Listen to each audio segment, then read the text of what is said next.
Imbis na personal appearance, virtual o via video link ang unang pagharap ni dating Pangulong Rodrigo Duterte sa pre-trial sa International Criminal Court ngayong gabi. I would like firstly to confirm your identity. Could you provide us with your full names, please? I'm Rodrigo Roa Duterte. That's my first middle name is Roa. The surname is Duterte. My birth month day is March 28, 1945. I was born in the province of Leyte in the Philippines. Ayon sa presiding judge na si Julia Motok, pinayagan si Duterte na hindi personal na humarap sa korte dahil nanggaling ito sa mahabang biyahe. Tumayong abogado ni Duterte si dating Executive Secretary Salvador Medialdea. Bago nito, hiniling ni Medialdea na iurong ang first appearance si Duterte para anya makapaghanda pa sila ng kanyang kliyente. Pero tinanggihan yan ng korte. Nagsalita rin si Medialdea tungkol sa anyay pang-aabusong nangyari sa pagkakaaresto kay Duterte na sinabi niyang abducted from his own country. Sinabi rin ni Medialdea na may debilitating medical issues ang dating Pangulo.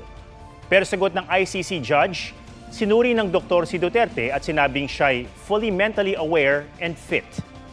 Ayon din kay Judge Motok, 3 bagay lang ang ginagawa sa initial hearing.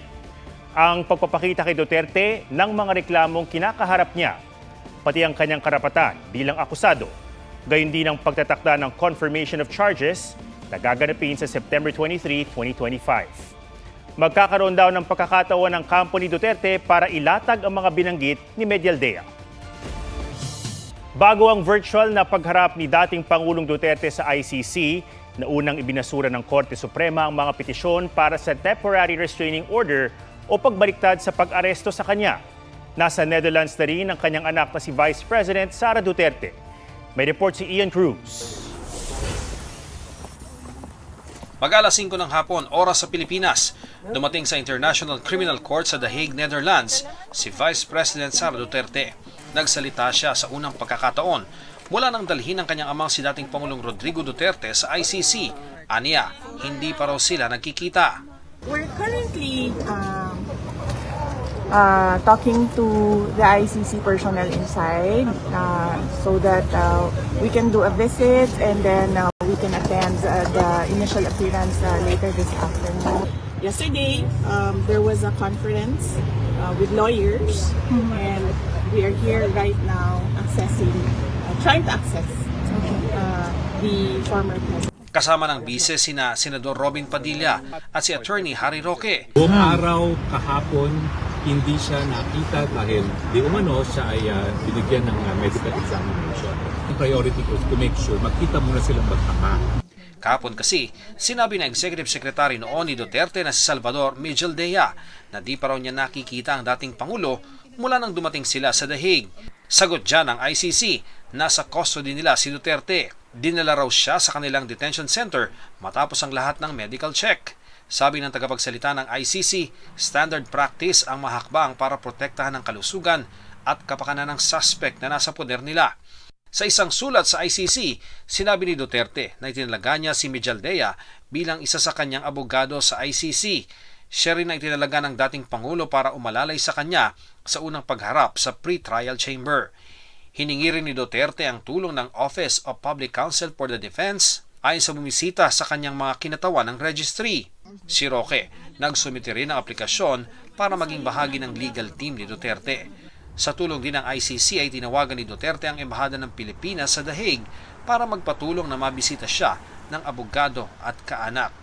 Ipinarating na ito ng Embahada sa ICC, nakasal sa Article 16 ng Rome Statute na basihan ng pagtatag ng ICC na may karapatan ang mga suspect na humiling ng interim release o pansamantalang paglaya.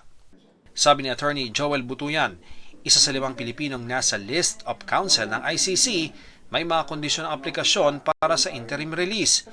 Di rin daw ito madaling makuha. Talagang kailangan mong the burden of proof is on the part of the accused, no, to convince the judges that you will not fly away. Yun ang pinakamalaking consideration kung mag-escape siya. No?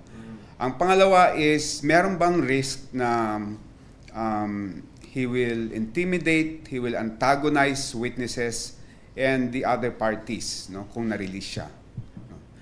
Pangatlo is, will he tamper with evidence? No? At kahit 79 na taong gulang na si Duterte, hindi raw kasama sa konsiderasyon ng korte ang edad o kalusugan. Kasi yung health niya, dadalhin siya sa hospital, gagamutin siya, and then babalik din siya sa kulungan. No? Matanda siya, halos lahat ng mga detain ngayon doon, halos kaedad niya. The ICC ensures that Batay sa video explainer ng ICC, sa first appearance ay kukumpirmahin ang pagkakakilanlan ni Duterte. Dito ay suspect pa lang ang turing sa kanya. Matapos nito, posibleng buwan ang abutin bago siya sumalang sa susunod na hakbang ng proseso. Kaya sakaling hindi siya payagang makalabas, ang 80th birthday ni Duterte sa March 28, posibleng idaos niya sa loob ng ICC. Dito sa Pilipinas, ibinasura ng Korte Suprema ang hiling na temporary restraining order sa pag-aresto sa dating Pangulo na inihain ng kampo ni Duterte at ni Senator Bato de la Rosa. Naghain naman sila ng motion for reconsideration. Hiling nila sa SC, utusan ng hukuman ng gobyerno na gawin ang lahat para maiuwi si Duterte. Ian Cruz nagbabalita para sa GMA Integrated News. Hindi natuloy ang pagsasampa ng reklamong direct assault laban sa common law wife ni dating Pangulong Duterte na si Hanilet Avancenia. Kaugnayan ng pagpupok niya ng cellphone sa ulo ng isang babaeng miyembro ng PNP Special Action Force bago ibiyahe sa eroplano si Duterte. Hindi nakakasuhan si Hanilet po, hindi na. Not worth it. Okay na ho yun? Yung obstruction of justice mo, nabanggit kanina kay Secretary Mijaldea. Wala na rin. Paisipan natin pagbalik niya, pero sa tingin ko sa ngayon, I'm not really bent on filing that case. Sa panayam ng programang Unang Hirit kay PNP CIDG Chief Police Major General Nicolas Torre III, gagawaran daw nila ang babaeng SAF ng medalya ng sugatang magiting at 3 araw na leave. Ayon naman sa tagapagsalita ng PNP, personal na desisyon ng babaeng pulis na huwag magreklamo dahil kasama raw ito sa hazard ng kanyang trabaho. Sinagot ng PNP ang lahat ng gasto sa pagpapagamot sa kanya. Kabi-kabila naman ang pagkilos sa mga taga-suporta ni dating Pangulong Rodrigo Duterte sa iba't ibang lugar sa bansa.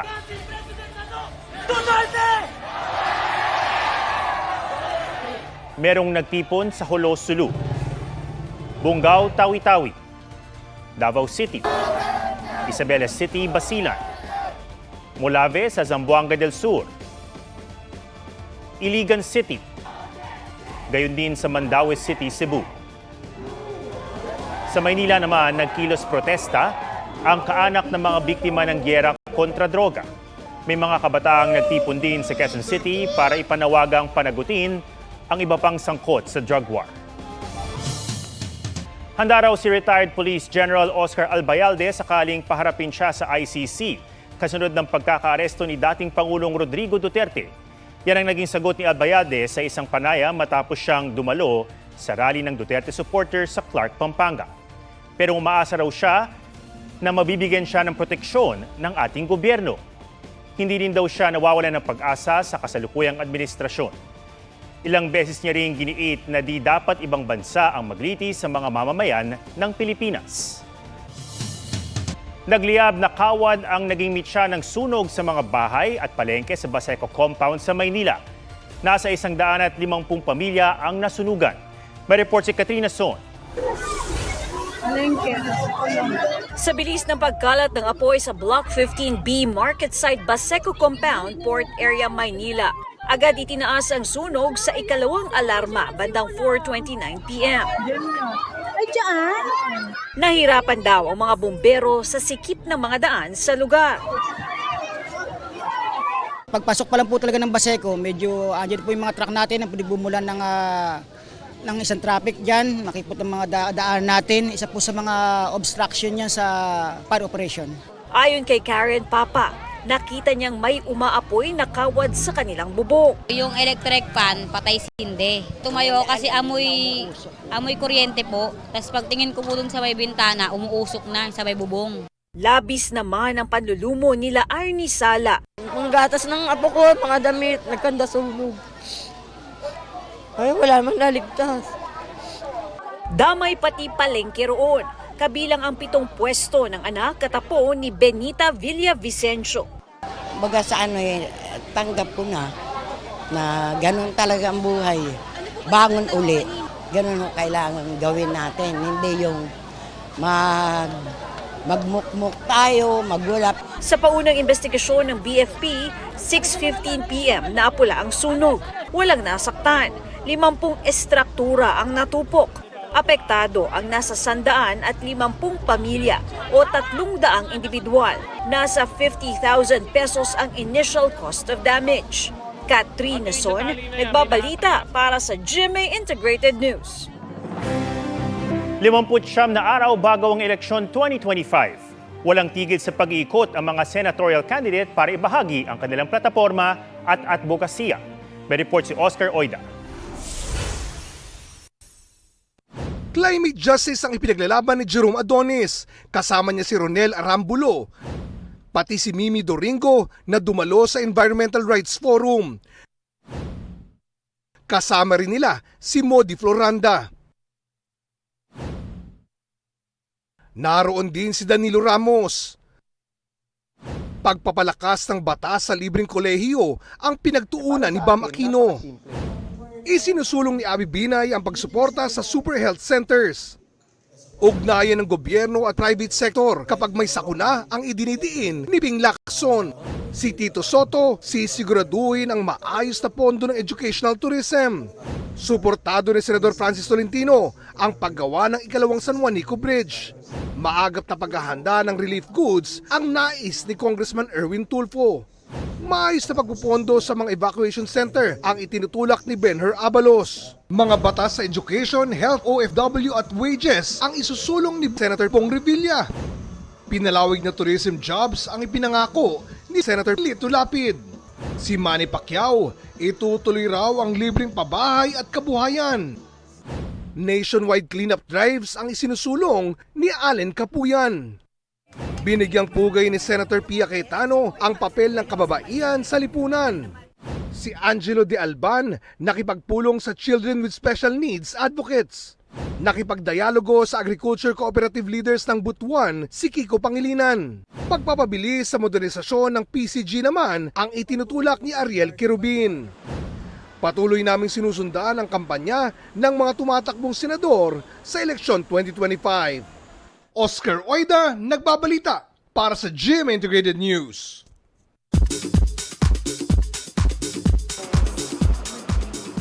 Sparkle star Kailin Alcantara, tipid mode daw this year para sa kanyang ultimate goal.